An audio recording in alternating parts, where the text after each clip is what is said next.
Ah bonjour, vous êtes là? Je ne vous avais pas vu. De Fangio à Hamilton, c'est 70 ans de joie, de rire, de pleurs, et surtout des légendes de la Formule 1 qui auront, chacune à leur manière, marqué la discipline et inspiré les générations futures. Cet éternel et infini débat de qui est le meilleur, le plus grand pilote de l'histoire, Fangio, Stewart, Lauda, Senna, Schumacher, Hamilton, Kovalainen, est-ce que c'est celui qui gagne le plus, celui qui gagne avec le plus de concurrence ? Je laisse la discussion ouverte et je la fuis à grandes enjambées parce qu'aujourd'hui je vous propose d'entamer une nouvelle série d'émissions, non pas pour nous immiscer dans cette vaine conversation, mais pour tenter d'apprendre qui sont les candidats à ce titre honorifique de meilleur pilote. Non pas que je cherche une réponse, parce que j'ai des trucs plus intéressants à faire que d'essayer d'y répondre, comme par exemple me faire un marathon de tous les Grands Prix de Russie en version longue avec les commentaires locaux auxquels je ne comprendrai rien du tout. Mais mon but, c'est de découvrir ou redécouvrir avec vous les plus grands noms et les plus grands moments du sport à travers des figures et des moments clés. Une lourde tâche qui ne peut être qu'exhaustive et qui implique un choix très sélectif et subjectif de ce qu'il faut retenir. Mais mon but ici, c'est simplement de vous aider à mettre des visages et des événements sur des noms qui peuvent sembler parfois abstraits et en même temps contempler l'évolution du sport de ses tout débuts à aujourd'hui. Mais je n'en dis pas plus, l'émission d'aujourd'hui sera suffisamment longue comme ça. Chers amis, préparez votre Tardis, votre bloc-notes et votre tasse de chocolat parce qu'aujourd'hui on va commencer au commencement. À l'origine est le néant. Ni matière, ni énergie, ni même espace vide. Ouais, alors non, pas à ce point quand même.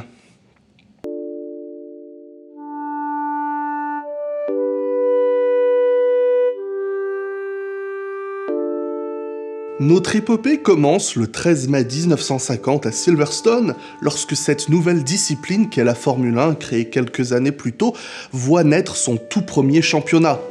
Mais qu'est-ce que la Formule 1 déjà ? Eh bien c'est un championnat de course automobile ayant la volonté de réunir les meilleurs pilotes du monde dans les meilleures voitures du monde pour se disputer sur les meilleurs grands prix du monde. Un truc plutôt ambitieux en gros. Le championnat est alors composé de 7 épreuves en Grande-Bretagne, à Monaco, en Suisse, en Belgique, en France, en Italie et une extra-européenne aux 500 miles d'Indianapolis aux États-Unis pour appuyer la volonté d'en faire un championnat international. Les 5 premiers de chaque épreuve marquent des points, avec 1 point supplémentaire accordé au pilote qui fera le tour le plus rapide pendant la course. De ces 7 épreuves, seuls les 4 meilleurs résultats seront pris en compte en fin de saison pour déterminer le classement final et le pilote qui gagnera le titre de champion du monde. Le championnat est régi par le CSI, un organisme de la FIA, la Fédération Internationale de l'Automobile, mais pour faire simple, on parlera seulement de FIA pour se référer au patron du sport. Pour ceux qui ont sauté les cours d'histoire, je rappelle que nous sommes 5 ans après la Seconde Guerre mondiale. On se demande encore s'il est possible d'envoyer un être vivant dans l'espace, Georges Brassens n'a pas encore publié son premier album, la couleur n'a pas encore été inventée et le contexte social et économique n'est pas au meilleur de sa forme. Malgré les séquelles de la guerre, ce championnat n'a pas de frontières et réunit 30 équipes différentes. Et je parle d'équipes, pas de constructeurs. Certaines équipes, parfois représentées par un unique pilote roulant sous son propre nom, utilisent des voitures construites par un manufacturier. On retrouve des noms tels que Maserati, Talbot, Jaguar, Ferrari, Simca Gordini et Alfa Romeo. Et c'est justement Alfa Romeo qui domine ce tout premier championnat. C'est l'Italien Giuseppe Farina qui remporte cette toute première course en mai 1950 à Silverstone et le titre, suivi par son coéquipier l'Argentin Juan Manuel Fangio. Giuseppe dit Nino Farina est un fils de carrossier qui se passionne très jeune pour la course automobile. Il obtient un doctorat en droit avant de se consacrer entièrement à sa passion. Il est recruté par Ferrari à la fin des années 30 et gagne 3 championnats d'Italie. Et si je ne vais pas entrer dans les détails sur comment Alfa Romeo ou Ferrari sont devenus ces superpuissances de l'automobile, leurs simples noms suffisent à vous faire comprendre la passion italienne pour la course automobile, mais aussi la réussite de Farina jusque-là. Après la guerre, Giuseppe et Alfa se disputent, mais suite à la disparition des pilotes de l'équipe en 1948, le championnat de Formule 1 leur donne l'occasion de renouer les liens avec le succès que j'ai évoqué en 1950. Mais après le départ d'Alfa Romeo en 1952, et âgé de 44 ans, Farina se fatigue de la course et ne remporte plus que 2 grands prix, participe à de moins en moins de courses avant d'arrêter définitivement en 1955. Les Italiens ont la course dans le sang, comme l'atteste un autre champion dans une autre équipe, Alberto Ascari, qui lui nous vient pourtant du monde du 2 roues. Sa carrière s'arrête avec la Seconde Guerre mondiale et lorsque la vie reprend normalement, il se remet lentement à la course, mais avec un tel succès que la Scuderia Ferrari le recrute et l'engage en Formule 1 à ses débuts. Il remporte un nombre record de 9 victoires et devient le premier double champion du monde de Formule 1 en 1952 et 1953, dominant avec sa voiture rouge au cheval cabré. Mais après ces 2 titres, il quitte la Ferrari et rejoint la Scuderia Lancia avec un piètre succès en 1954. 1955 pourrait s'avérer comme le grand retour. Il termine 2e et 3e de la première course en Argentine et... Oui, 2e et 3e. Disons qu'à l'époque, le championnat incluait des épreuves d'endurance et les pilotes ils pouvaient se relayer pendant les Grands Prix. Et vu qu'il avait roulé pour les 2 Ferrari pendant la course, il a terminé 2e et 3e à la fois, avec ses autres coéquipiers qui partagent tous le podium et qui se partagent les points. Non mais je cherche pas à comprendre. Il entrevoit la victoire à Monaco lorsque Stirling Moss abandonne, mais il glisse sur une flaque d'huile et termine sa course dans la mer. Sauvé de la noyade, Ascari se sent désormais invincible, lui qui était effroyablement superstitieux. Lui qui prenait toujours le même casque bleu pour piloter et qui refusait de courir les 26 du mois, jour où son père aussi pilote était mort, n'a pas peur, le 26 mai 1955, de monter dans sa Ferrari sans son casque fétiche pour prendre part à des essais privés à Monza. Mais à peine a-t-il le temps de s'échauffer que pour des raisons obscures, il perd le contrôle dans une chicane.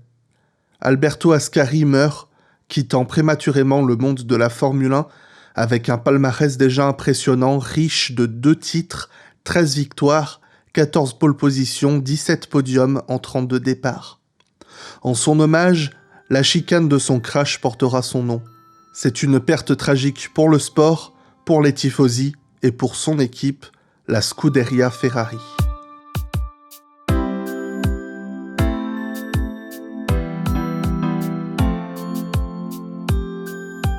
Ancien pilote pour Alfa Romeo dans les années 20, Enzo Ferrari se reconvertit peu à peu dans la direction des équipes sportives de la marque et crée une équipe à son nom en 1929.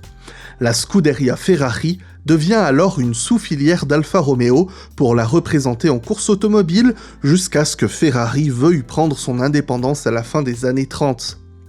L'équipe prend part à quelques courses de Formule 1 au début du championnat à partir du Grand Prix de Monaco en 1950 et devient la première équipe à arrêter le règne victorieux de Alfa Romeo en gagnant le Grand Prix de Grande-Bretagne. En 52 et 53, Ascari remporte les 2 premiers titres de Ferrari et les premiers non Alfa Romeo. Mais 54 et 55 sont plus difficiles et la mort de Ascari semble annoncer l'apocalypse pour l'écurie italienne. Mais après 2 ans de domination, Mercedes quitte la Formule 1, tout comme Lancia, un autre constructeur italien qui faisait beaucoup d'ombre à Ferrari et qui lui cède ses redoutables modèles, les D50. Comble du bonheur, Fangio vient même rejoindre l'équipe et gagner le titre en 56.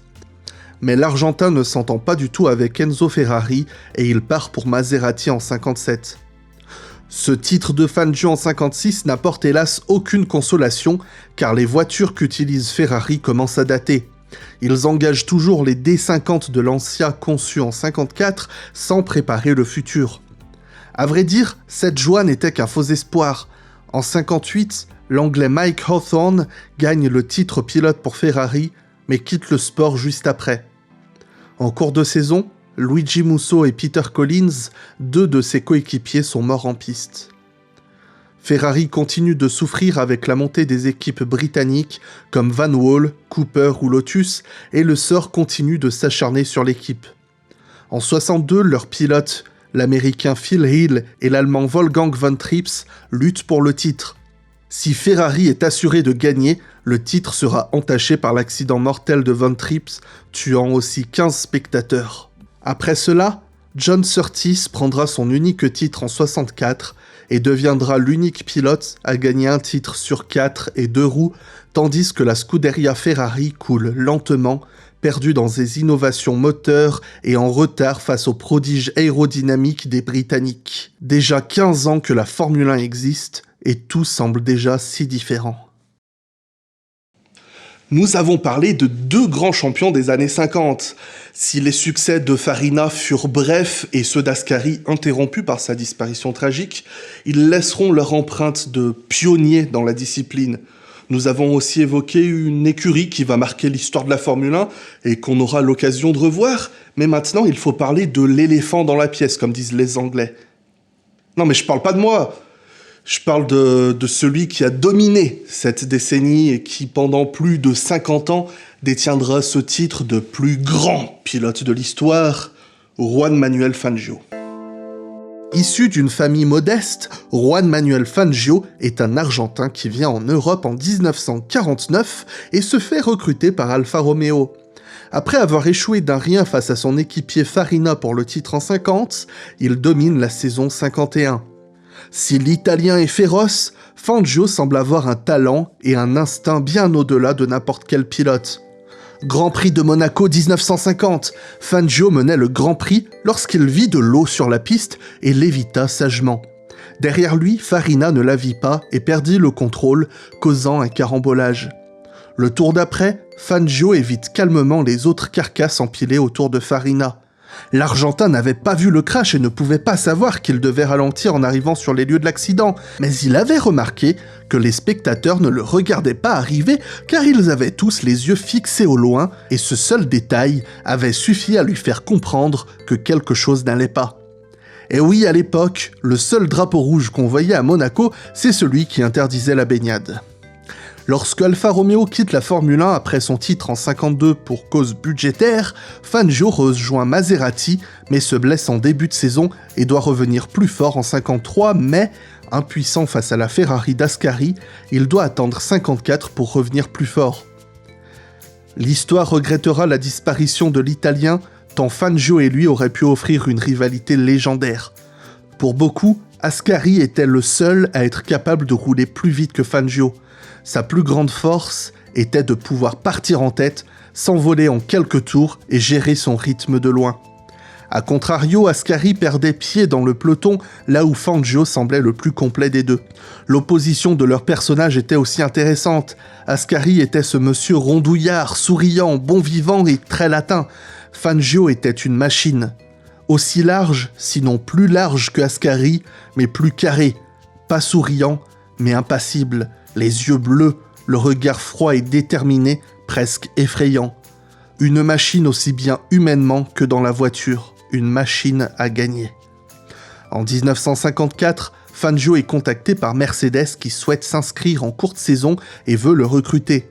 Fangio est impatient de rouler de nouveau pour la firme à l'étoile, avec laquelle il avait déjà roulé dans d'autres disciplines, mais il commence la saison chez Maserati avant de rejoindre les Mercedes et gagner son second titre de champion du monde en ayant roulé pour 2 équipes différentes en une seule saison.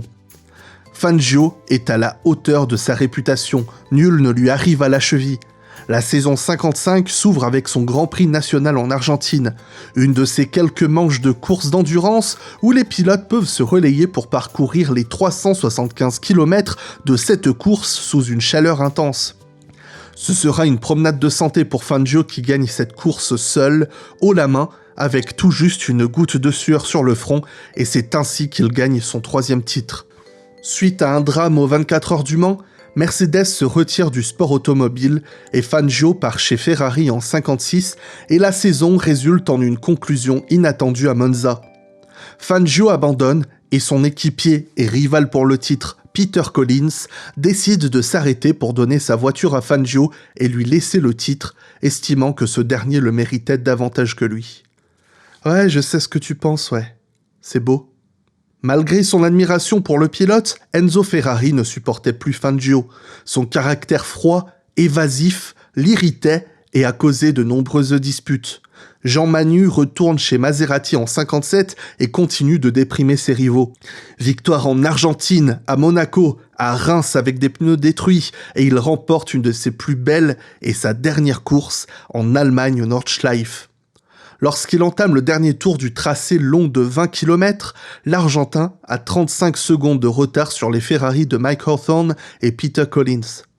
Grâce à un pilotage d'exception, Fangio vient prouver ce que signifie la dénomination honorifique de meilleur pilote du monde en remontant, dépassant et gagnant la course avec 3 secondes d'avance sur Hawthorn.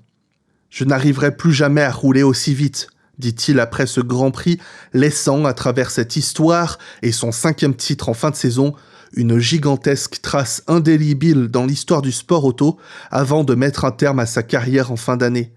Il prendra part à quelques Grands Prix en 58, plus pour s'amuser, n'ayant plus le même appétit et la certitude que sa monoplace n'est plus au niveau.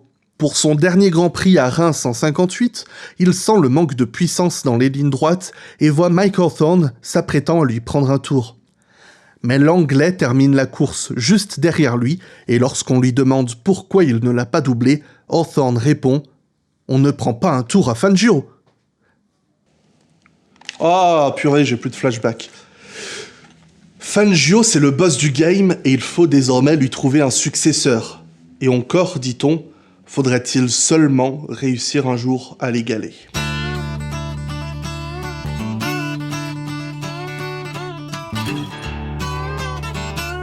La Formule 1 s'ouvre vers une révolution dans les années 60. Le barème décerne désormais 9 points au vainqueur contre 8 auparavant, et le point du meilleur tour ne sera plus décerné, mais 1 point sera donné au pilote qui termine 6e. Les cylindrées passent de 2,5 litres à 1,5, avant de repasser à 3 litres en 1966, pour affirmer son statut de catégorie reine. Et jusque-là, je vous parlais d'hommes d'exception qui pilotaient des machines d'exception. Mais ce qui fait le prestige de la Formule 1, c'est aussi ces machines. D'ailleurs, on en reconnaît l'importance et on encourage leur compétitivité en récompensant, à partir de 1958, le championnat constructeur. Je parlais plutôt des constructeurs britanniques de plus en plus dominants, alors que les Italiens sombraient dans les soucis financiers. Et comme un symbole, ce premier titre constructeur est gagné par les Anglais avec Van Wall puis Cooper en 59 et 60. Alors je pourrais parler de tous ces grands garagistes qui naissent en Formule 1, mais aussi bien par souci de durée que pour ma santé mentale déjà bien fatiguée, je vais réduire mon choix à seulement quelques noms qui marqueront profondément le sport et qui méritent que nous nous y intéressions. Nous sommes toujours dans les années 60 et après la retraite de Fangio, c'est l'Australien Jack Brabham qui commence à dominer la discipline avec 2 titres consécutifs en 59 et 60 avec Cooper. Écurie qui révolutionne le sport avec l'innovation des moteurs arrière que tout le monde finira par imiter. Après les 5 titres de l'Argentin, les 3 cumulés par les Italiens de Farina et Ascari et celui de Mike Hawthorn en 58, Brabham représente un nouveau continent en Formule 1 et contribue à sa popularité dans le monde. En gagnant le Grand Prix de Nouvelle-Zélande, il servira d'inspiration à un jeune pilote local de tout juste 22 ans, Bruce McLaren. Bruce est un enfant atypique et très aimé. Né avec la maladie de Pärt, une déformation de la hanche, c'est un ingénieur de génie et aussi un pilote redoutable, ce que Brabham constate par lui-même en voyant McLaren gagner la même course dans une autre catégorie. L'Australien l'aide à rejoindre l'écurie Cooper en Formule 2 avant d'être rapidement promu en Formule 1. Brabham était mécanicien dans l'armée de l'air australienne et lui aussi était un technicien brillant et son alliance avec McLaren chez Cooper en 59 contribue à ses 2 premiers titres, tandis que Bruce gagne ses 3 premières victoires, devenant le plus jeune vainqueur de l'histoire et tiendra ce record pendant plus de 40 ans. Au début des années 60, Jack et Bruce décident de réaliser leur rêve de fonder leur propre équipe. Jack fonde Motor Racing Development et crée ses voitures de course, puis l'écurie Brabham en 62. L'Américain Dan Gurney prend ses 2 premiers succès et Brabham gagne pour la première fois avec son équipe en 64, devenant ainsi le premier pilote de l'histoire à gagner une course avec une voiture à son nom et de sa conception, puis à gagner son 3e titre avec en 66 et devenir le premier et unique pilote de l'histoire à gagner un titre avec une de ses voitures. Hélas, Bruce McLaren ne connaîtra pas le même succès dans ses voitures. Comme Brabham l'avait fait en 62, il crée Bruce McLaren Motor Racing en 63, mais avec un projet plus ambitieux, réussir au Tasman Series en Océanie et au Can-Am, au championnat nord-américain, que Bruce gagnera 2 fois avant de s'inscrire enfin en Formule 1 en 66. En 68, il gagne la première course de son équipe lors du Grand Prix de Belgique et devient, après Brabham, le second et dernier pilote à remporter une course avec sa propre voiture à son nom. Son équipier Denny Hulme gagne 2 courses cette saison et pointe même son nez dans la lutte au titre. Je ne vais point vous faire l'affront de vous parler de l'impact que laissera la Formule 1 l'écurie de Bruce McLaren, surtout que, comme vous pouvez l'imaginer, on aura l'occasion d'en reparler. Et si l'équipe de Jack Brabham ne marquera pas autant l'histoire, vous pouvez vous attendre à ce qu'on continue de l'entendre gagner pendant quelques temps ici. Mais si cet exploit établi par les 2 amis marque l'histoire, les années 60 sont surtout marquées par un autre garagiste, un des plus féroces rivaux des Brabham, McLaren, Cooper et autres Ferrari. C'est l'équipe d'un homme aussi fou que brillant qui va à de multiples reprises changer la face de Formule 1. Oh oui, chers spectateurs passionnés d'histoire, je parle bien de ce béret et de cette moustache de Colin Chapman. Dream, dream, dream when I want you in my arms when I want you. Anthony Colin Bruce Chapman, ACBC, couramment nommé Colin Chapman, est un ancien ingénieur anglais de la Royal Air Force. Avec des compétences ingénieriques très avancées, il parvient à s'imposer progressivement dans les années 60. Pour revenir à Monsieur Ferrari, ce dernier ne jurait que par l'adage « L'aérodynamisme, c'est pour ceux qui ne savent pas faire des moteurs ». Pense à insérer une blague facile et prévisible sur la SF1000 au montage. Mais cet adage devient obsolète au fil des victoires de Chapman et des difficultés de Ferrari. En effet, de plus en plus, on vient rouler sur des circuits permanents, abandonnant ces tracés urbains ou de campagne inutilement dangereux et contraignants. Au fil de cette transition, on se rend compte que compromettre la vitesse en ligne droite pour aller plus vite en virage est bien plus efficace que ce que beaucoup pouvaient le penser. Les inventions absurdes et folles de Chapman sont souvent moquées avant d'être imitées par ses rivaux. Il invente la première F1 monocoque, la première F1 à moteur porteur et n'a pas peur du ridicule. Ainsi, il choque tout le monde en 68 en arrivant avec une livrée non pas aux couleurs de son pays, mais aux couleurs d'une marque de tabac. Chapman avait cherché des sponsors et s'est proposé de jouer le rôle de pancarte mobile en échange de financement et abandonne sa livrée verte à bande jaune. Et ça ne s'arrête pas là avec ses innovations, il va jusqu'à placer des ailettes d'avion sur ses voitures. C'est absolument moche et ridicule, sauf quand on humilie la concurrence avec.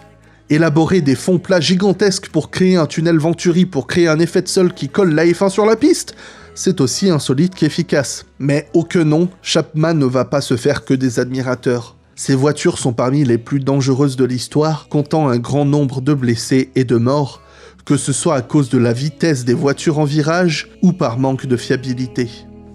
Cela n'empêche que Lotus est et sera une des plus grandes équipes de l'histoire. Première victoire avec Stirling Moss, puis des succès avec 7 champions du monde, dont 2 des plus grands de cette ère, Graham Hill qui gagna 4 courses pour Chapman et Jim Clark qui prendra 25 des 81 succès de l'équipe. Yesterday, all my troubles seemed so far away. Jim Clark est probablement un des personnages les plus aimés du paddock. Mais méfiez-vous de ce petit garçon timide venu de la campagne écossaise, car il est aussi gentil que rapide. Et croyez-moi, il est très, très gentil. Pourtant, Après des débuts encourageants en 60 et une première victoire hors championnat à Pau, Clark est au cœur d'un scandale en 61 suite à la collision qui tua Wolfgang von Trips et 15 spectateurs. Des accusations difficiles à digérer pour Clark, mais qui fait son blabla en piste, en s'illustrant course après course, et après que le destin lui ait privé de ses chances de gagner le titre en 62, il écrase tout signe de concurrence en 63, avec un nombre record de 7 victoires en 10 courses et son premier titre. Seul Ascari demeure encore à ce jour le pilote avec le meilleur ratio de victoires, avec 6 sur 8 manches de gagné en 52.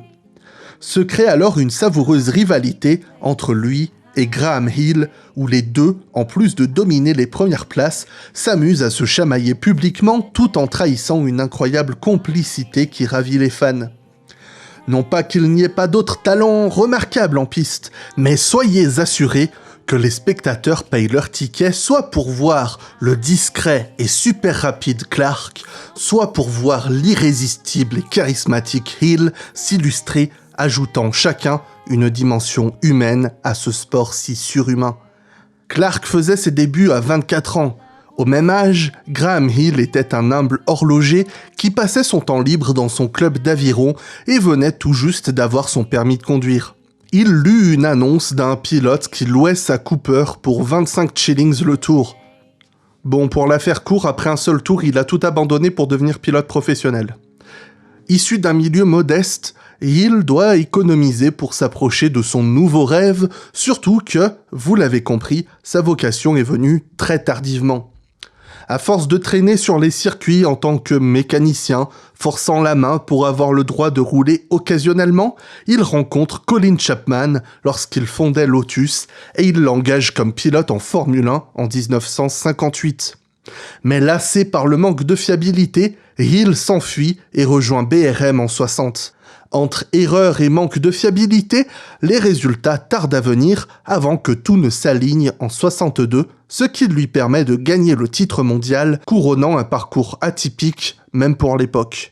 Favori en 63, Hill devra se mesurer pour de bon à Clark. C'est là que le monde commence à se passionner pour ces personnages. Ayant commencé tardivement, le paddock s'amuse à surnommer Hill le Vieux. De son côté, Jimmy gagne le surnom de Mr. Smooth, tant son pilotage est doux, fluide, instinctif et trahit une parfaite symbiose avec les Lotus de Chapman. Et c'est là tout son secret, non pas une capacité à rouler plus vite que les autres, juste de parfaitement sentir où se trouve la limite de sa voiture et de l'adhérence, de savoir jusqu'où il peut pousser sa voiture sans l'abîmer, sans commettre d'erreur et sans perdre 1 millième de seconde. Pour tous, Clark est le digne successeur de Fangio et devient très vite le nom et le visage qui représente la Formule 1 en s'attisant la sympathie des fans et l'admiration des plus jeunes. C'est lui, le nouvel homme le plus rapide du monde, et pourtant, il est tellement différent des autres pilotes. Entre 2 grands prix, il ne part pas vivre la belle vie à toute vitesse pour dépenser son honorable salaire de pilote dans une vie luxueuse, mais retourne vivre dans ses montagnes écossaises, à la ferme, en famille, ou avec ses moutons, mais coupés du monde. Pour ce qui est de la personnalité de Hill, elle est aux antipodes de Clark, ce qui contribue au charme de cette rivalité. Hill voulait devenir comédien, sauter quelques années, et vous jurerez que c'est un membre pivot de la troupe des Monty Python. Lors d'un repas, lorsqu'on demanda à Hill s'il avait un mot à dire sur son échec au mondial face à Clark, il posa élégamment sa fourchette, son couteau, se leva avec humilité et déclara « Merde !» et il se rassit. You've travelled most of the way this season behind Jim Clark, Graham. What would you say is his most outstanding characteristic as a racing driver? Well, I think getting across the line first. It's a bit irritating, actually. Seriously now, next year, change of formula, bigger engines. What does this mean to the firm of Hill and Clark? Jimmy, unfortunately, has got to use one of our engines, so just to show there's no ill feeling, I'm personally going to assemble his. En 64, le voilà favori pour le titre lors de la dernière manche face à Clark et John Surtees dans sa Ferrari. Mais Clark souffre de malchance et Hill se fait percuter par l'autre Ferrari de Lorenzo Bandini, ce qui offre le titre à Surtees. Bien qu'énoncer ces faits semble entacher le titre de Surtees, Hill refuse de blâmer Bandini, affirmant qu'il ne peut pas croire que cet incident était volontaire ou prémédité et salue la prestation de Surtees, perdant de nouveau avec élégance. En 65, Clark remporte son 4e Grand Prix de Belgique. Pourtant un tracé qu'il déteste tant il le considère comme dangereux, comme l'atteste le nombre de victimes que le tracé de Spa-Francorchamps a causé. Clark conclut la saison avec un second titre mondial, battant une nouvelle fois Hill parti chez BRM et mis à mal par son débutant de coéquipier, Jackie Stewart, qui s'invita dans la lutte au titre. Clark a déjà battu le record du nombre de 25 victoires, et encore, ne vous amusez pas à calculer toutes les courses qu'il a perdues à cause du manque de fiabilité de sa Lotus. C'est d'ailleurs, de plus en plus, un motif de dispute avec son ami Colin Chapman. Outre les victoires perdues, plus le temps passe et plus il craint un problème mécanique qui pourrait s'avérer fatal. Pour ne rien arranger, la nouvelle réglementation de 66 a fortement handicapé Lotus, mais cela ne l'empêche pas d'apprécier autant la course et de participer à toutes les épreuves auxquelles il peut participer. S'il sera un des 5 seuls champions de Formule 1 à gagner les 500 miles d'Indianapolis, il participe aussi à d'autres championnats et sera notamment le seul triple champion des Tasman Series en Nouvelle-Zélande. La saison 68 commence très bien pour Jimmy, qui gagne la manche d'ouverture en Afrique du Sud, avant de s'envoler en Allemagne pour prendre part à une course de Formule 2 sur le tracé d'Hockenheim. Une nouvelle démonstration de talent dans cette catégorie et qui émerveille le public toujours plus nombreux pour le soutenir et surprend les chargés du relevé chronométrique et de la fiche des temps. Mais leurs expressions de stupeur font place à l'inquiétude lorsqu'on constate qu'ils ne passent plus par la ligne de départ-arrivée.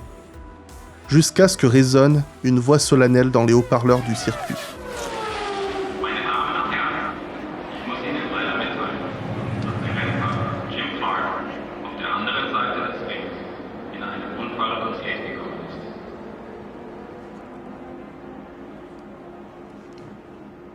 Le silence.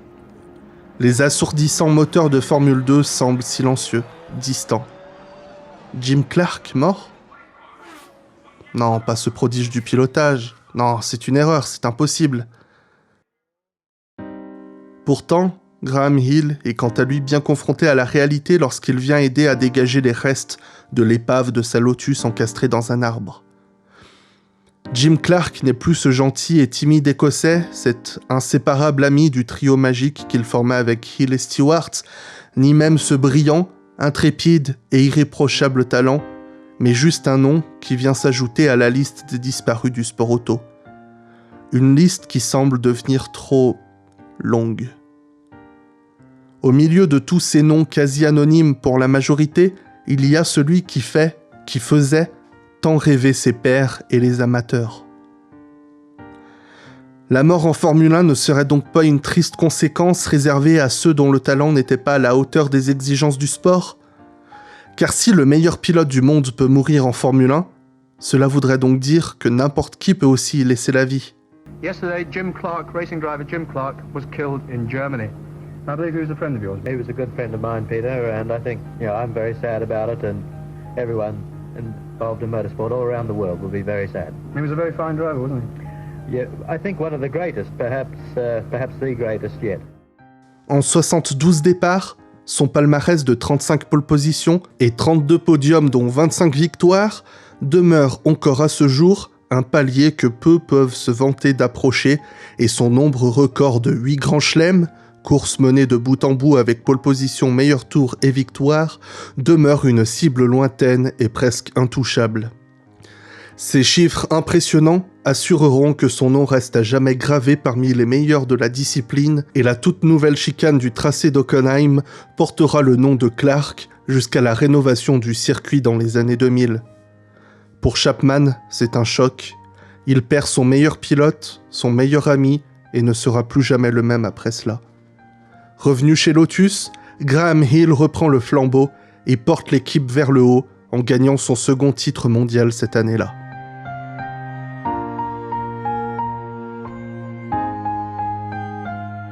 Jackie Stewart voyait en son compatriote un ami et un mentor.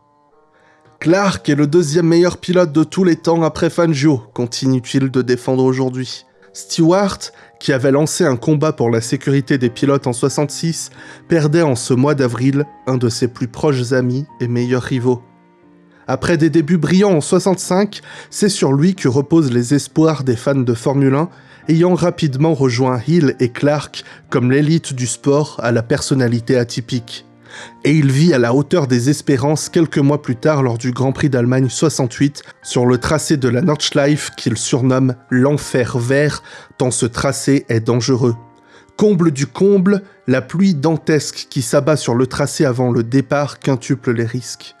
6e sur la grille, Jackie pilote brillamment et prend la tête de la course et ne la lâchera jamais pour gagner avec 4 minutes d'avance sur Graham Hill et Jürgen Rindt. Une statistique qui parle d'elle-même. Pourtant, quand Stewart rentre au garage après avoir gagné, il a le regard grave. Il regarde son équipe venue le féliciter et demande quel nom il doit pleurer aujourd'hui. Mais lorsqu'il apprend qu'aucune victime n'est à déplorer, il peut célébrer la plus belle victoire de sa carrière et poursuivre sur sa lancée en 69 pour remporter son tout premier titre. Jackie devient le nouveau visage de la Formule 1 avec la mission d'en faire un sport moins dangereux. Un autre homme marqué par le décès de Clark qui était en piste lors de cette tragique course de F2 à Hockenheim se dénomme Max Mosley. Le Britannique décidait à son tour de militer pour la sécurité. Avec les découvertes technologiques et aérodynamiques, les Formule 1 vont plus vite que jamais et les circuits ne sont plus adaptés. Mais lorsque les pilotes déplorent les risques, les organisateurs leur répondent que s'ils ont peur de mourir, ils n'ont qu'à rouler moins vite. Ils ne comprennent pas. Cette réflexion remplie d'ignorance encourage Mosley à vouloir devenir un jour la plus haute autorité du sport pour faire en sorte que, peu importe les circonstances, peu importe la violence d'un accident, jamais un pilote ne puisse se blesser lors d'une course automobile. Mosley a compris qu'il n'était pas fait pour être pilote de course professionnel en partageant les circuits de monstres tels que Clark, Stewart ou Hill, mais il continue de s'accrocher à la F1 et s'allie avec d'autres amis pour créer l'écurie March. Avec la popularisation de la télévision et de la discipline, les pilotes deviennent de plus en plus des superstars. En tant que grands champions charismatiques, Jackie et Graham sont idolâtrés par des milliers de fans et inspirent de futures générations. Mais une autre superstar de l'époque, quoique excentrée du monde très britannique et ouest-européen de la Formule 1, c'est un étrange européen du nom de Jürgen Rindt.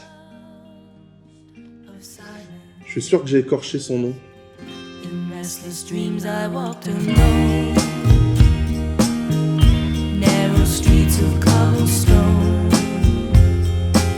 Venu d'un monde où la simple culture de l'automobile est inexistante, Jürgen est l'enfant sauvage des paddocks ayant grandi sans ses parents qu'il a perdus très tôt pendant la guerre. Il a hérité à ses 18 ans de la petite fortune familiale et a décidé de se lancer dans la course automobile à l'âge de 22 ans. En 69, Rindt est recruté par Colin Chapman qui, comme beaucoup, voit en lui l'héritier de Jim Clark. Mais à l'inverse du timide et gentil écossais, l'Autrichien a une voix et sait la faire entendre et ira même refuser de piloter certaines des Lotus qu'il jugeait trop dangereuses. Autant dire que la relation entre Chapman et Rindt va être explosive car le génial ingénieur britannique est plus focalisé sur la performance que sur la fiabilité et encore moins sur la sécurité. Pour exemple, le Grand Prix d'Espagne, où les Lotus sont victimes de leurs ailerons arrière qui se détachent, et Hill et Rindt se crachent au départ dans le même virage. Rindt se casse le nez et la mâchoire, et doit observer plusieurs semaines de repos. Il rejoint Stewart dans son combat pour la sécurité des circuits contre des organisateurs bien contents de récolter les bénéfices des ventes de tickets sans devoir déverser 1 centime pour l'entretien des pistes. And down to the parabolica they come. Ken Stewart holds the line. On this, the last lap. Somebody's challenging. It's Rindt going through. Jochen Rindt takes the lead at the parabolica on the last corner of the last lap. It's Beltoise taking the lead. And it's going to be a French match to win. It must be. It's over the line together. And it's almost a dead heat. It's Jackie Stewart, Rindt, Beltoise and McLaren. Nobody has ever seen the finish of a motor race like that. To the neon god they made. Rindt envisage de partir, mais en plus de la performance de la Lotus qui lui offre sa première victoire, Chapman lui propose un contrat plus lucratif pour la saison 70. Mais Rindt déchante très vite. Peu friand de sa Lotus 49, il termine 13e en Afrique du Sud et abandonne en Espagne. Perdu dans le peloton à Monaco, il remonte contre son gré au fil des abandons. La course est un carnage. Mais lorsqu'il se rend compte qu'il est deuxième à 15 secondes de Jack Brabham, Rindt attaque, que dis-je, vole, dans les rues monégasques et revient sur l'Australien. Impuissant, le triple champion du monde échoue à retenir la Lotus derrière lui et commet une erreur dans le tout dernier virage du dernier tour. Et on arrive au dernier freinage au gazomètre. Voyez, Rindt a fait le maximum, il a bloqué. Oh, c'est pas vrai. C'est pas vrai. Brabham a bloqué ses roues au gazomètre. Et Rindt est passé. C'est pas croyable. Rindt remporte son second succès en Formule 1 et comprend qu'il a entre les mains une machine redoutable. Après un abandon en Belgique, voilà qu'il gagne aux Pays-Bas, puis en France, puis en Angleterre, puis en Allemagne. Et au final, la Formule 1, c'est plutôt cool. Formule 1 à présent, le pilote Bruce McLaren est mort au volant de l'une de ses voitures lors de tests à Goodwood. 2 ans après la disparition de Jim Clark, le sport automobile perd une autre de ses plus belles étoiles. Encore une autre. Bruce McLaren testait sa nouvelle création en préparation du championnat de Can-Am lorsque l'arrière de sa monoplace s'envolait en pleine ligne droite à 275 km/h. 4 victoires en Formule 1, une aux 24 heures du Mans, des records de précocité presque impossibles à effacer, Bruce laisse un vide douloureux au monde de l'automobile, au sein de son équipe, et un nom qui marquera l'histoire à jamais. Les pilotes du monde entier se retrouvent le 21 juin, 3 semaines après ses obsèques, pour celle de Pierce Courage, tué lors du Grand Prix des Pays-Bas. Courage était le meilleur ami de Rindt, qui peinera à se remettre de ce drame. C'est une habitude dans les paddocks. On va rouler avec ses amis le dimanche et le lundi on va les enterrer. C'en est trop pour les pilotes qui se réunissent sous le nom du GPDA, l'association des pilotes créée en 1961 par Sterling Moss et Joe Bonnier. En tant que président, Jackie Stewart demande à ce que tous les pilotes s'unissent pour exiger des améliorations sur le tracé du Nordschleife qui se tiendra en août. Avec ses 187 virages, il est considéré comme le plus difficile, mais aussi le plus dangereux du monde. Jürgen Rindt est assigné par les pilotes pour marcher autour du circuit avec les organisateurs et leur dire ce qu'ils doivent changer. Mais les organisateurs refusent de faire quoi que ce soit. Les coûts engendrés seraient trop élevés pour eux. Stewart demande aux pilotes de parler d'une seule voix pour exiger le transfert du Grand Prix d'Allemagne sur le tracé de Hockenheim et bénéficie de l'appui de la voix puissante de Jack Brabham, le vétéran du plateau. Cela contribue à ce que la FIA accepte cette demande. Les pilotes voulaient marquer un grand coup et c'est réussi parce que le tracé du Nordschleife faisait partie de l'ADN du sport et cette annulation est fortement symbolique, car si même le Nordschleife peut être annulé, alors tous les circuits du monde encourent le même risque s'ils ne prennent pas les devants. C'est une grande victoire pour les pilotes dans leur quête de sécurité, mais le combat vient juste de démarrer et il est loin d'être gagné. En 20 ans d'existence, la Formule 1 a commis beaucoup de meurtres. En ce mercredi 18 juin, le championnat de course automobile, la Formule 1 compte sa première tragédie. Le Britannique de 29 ans, Cameron Earl, a perdu la vie lors d'une séance quelques semaines après sa chute dans la mer à Monaco. Le champion du monde Alberto Ascari est tragédie en Formule 1. Il s'agit du pilote Ferrari anglais Peter Collins est mort ce week-end. Américain est mort au volant de sa pilote italien. Le pilote néerlandais mortel Wolfgang von Trips. Le Mexicain Ricardo suite à la mort de Lorenzo Bandini. Les de paille sont désormais interdits sur les circuits de Formule 1. Joe Schlesser, le néo-zélandais Bruce McLaren est mort. Il s'agit de l'anglais dans un terrifiant accident au volant de sa Williams. Jürgen Rindt est mort ce samedi 5 septembre 1970. Le pilote autrichien était victime d'un grave accident lors de la séance de qualification du Grand Prix d'Italie à Monza. Victime d'un problème mécanique, Son Lotus 72 a percuté les rails à plus de 300 km/h. 2 mois plus tard, Jürgen Rindt devient le seul et, espérons à jamais, unique pilote sacré à titre posthume. Sa femme Nina recevra son trophée remis par Jackie Stewart. Superstar en Formule 1, animateur de sa propre émission en Autriche, Rindt inspirera à lui seul un nombre incalculable de ses compatriotes à suivre les pas de la Formule 1.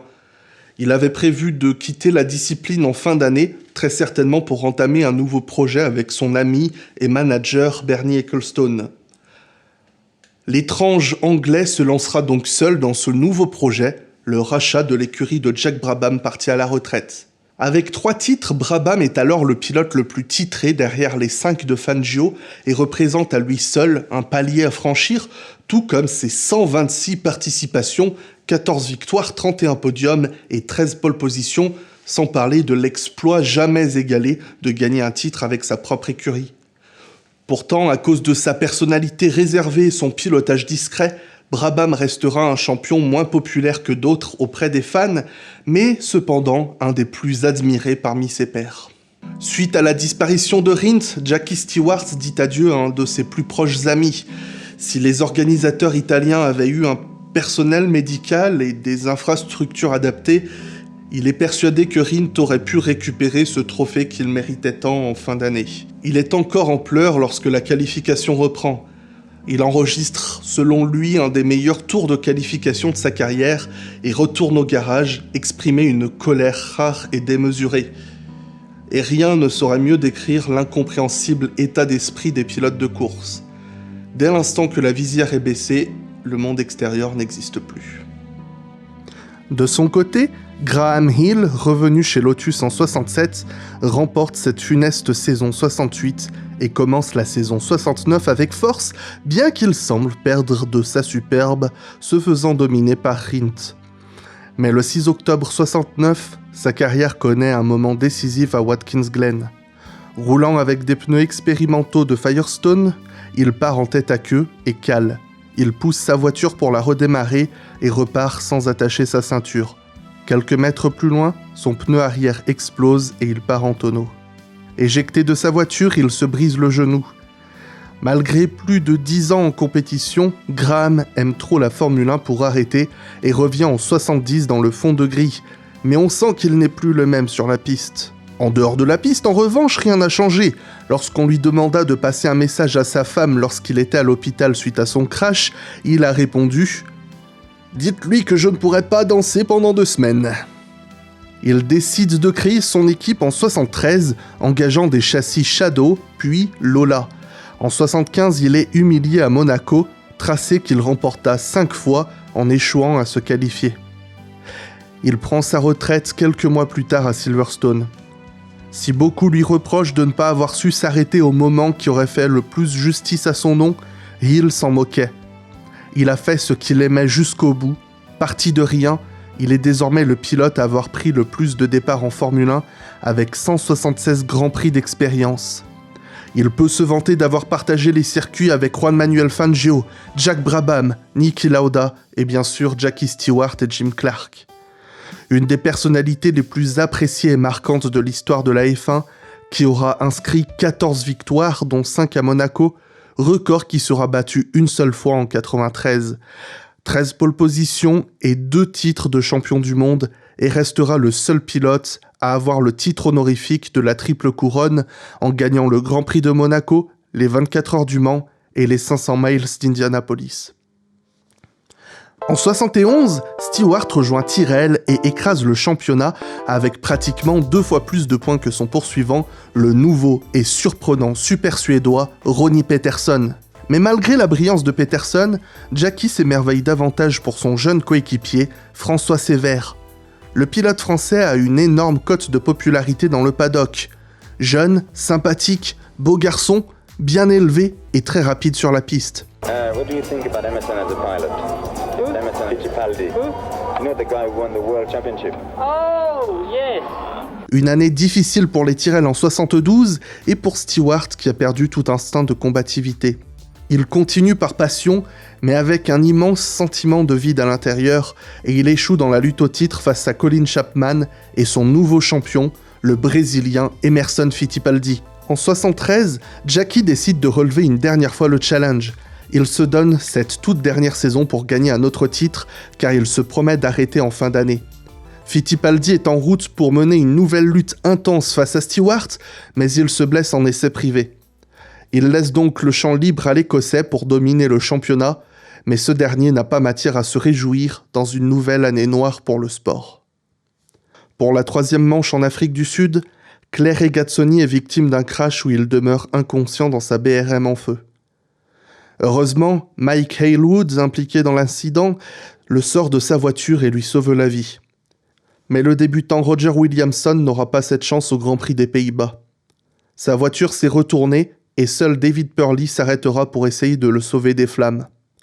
Impuissants, les commissaires ne l'aident pas, n'étant pas équipés de combinaisons ineffugiées. Jackie remporte cette course et en retirant son casque, la simple odeur qui a envahi l'atmosphère lui fait ressentir toute l'horreur qu'il a passé toute la course à ignorer chaque fois que lui et les autres pilotes passaient devant la carcasse de la voiture de Williamson. Inconcevable aujourd'hui, mais on n'arrêtait pas une course avant. Et l'instinct des pilotes dépassait leur bon sens, même si ça pouvait sauver une vie. Le Grand Prix des États-Unis à Watkins Glen, qui voyait en 71 la seule victoire de Sever, sera le 100e et dernier départ de Stewart. Un record que peu réussissent à cette époque avec seulement une petite dizaine de courses par saison. Mais lors de la qualification, Sever perd le contrôle de sa Tyrrell qui s'envole dans les airs, se retourne et si le bas de la voiture passe au-dessus des rails, le haut de la voiture et la tête du pilote sont arrêtés net par le rail.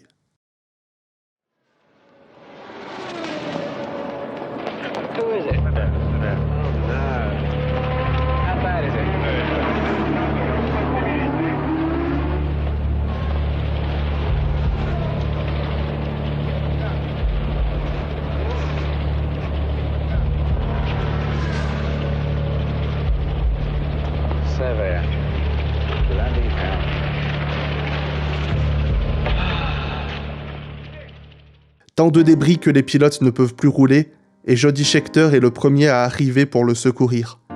Il appelle les autres pilotes et les commissaires à l'aide, mais comprend que son comportement irrationnel n'est dû qu'à l'horreur de la scène. Il n'y a rien à sauver sur la dépouille de François Sever.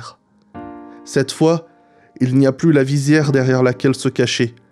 Le paddock est sous le choc, aussi bien par la boucherie de l'accident que la perte d'un jeune homme si populaire et charismatique. Stewart ne prend pas à la course et quitte la Formule 1 avec son 3e et dernier titre en ayant établi des records qui perdureront pendant des années. Il ne participera plus jamais à la moindre course automobile, mais son nom restera à jamais gravé, non seulement comme un immense champion, mais aussi comme le premier pilote à partir en croisade contre les organisateurs pour l'amélioration des conditions de sécurité. Au fil des années, les réservoirs d'essence sont renforcés pour éviter les incendies. Les pilotes doivent porter des casques intégraux, des ceintures de sécurité et des combinaisons ineffugées. Les spectateurs sont éloignés des bords de la piste. Du sable est ajouté devant les rails et de plus en plus de commissaires observent les bords de la piste pendant les courses. J'aurais été un champion du monde bien plus populaire si j'avais toujours dit ce que les gens voulaient entendre. Je serais peut-être mort, mais certainement plus populaire. Le double champion du monde de Formule 1 Graham Hill est mort ce 29 novembre 1975, victime d'un crash aux commandes de son avion privé, accompagné de son protégé Tony Bryce, avec lequel il revenait d'une séance d'essai. Le monde de la Formule 1 est en deuil et nos pensées vont vers sa femme Elizabeth, ses 2 filles et son fils Damon. We're delighted to have you with us tonight. Looking at racing cars, it seemed to me that they look less and less like cars to me and more like planes with these sort of aerofoil arrangements at the back here at the front. Does it mean that you're generating so much power now from the engines that in fact you've got to have this sort of arrangement, otherwise the thing is just going to take off? Well, I personally don't generate that sort of power, but well, I have my moments, but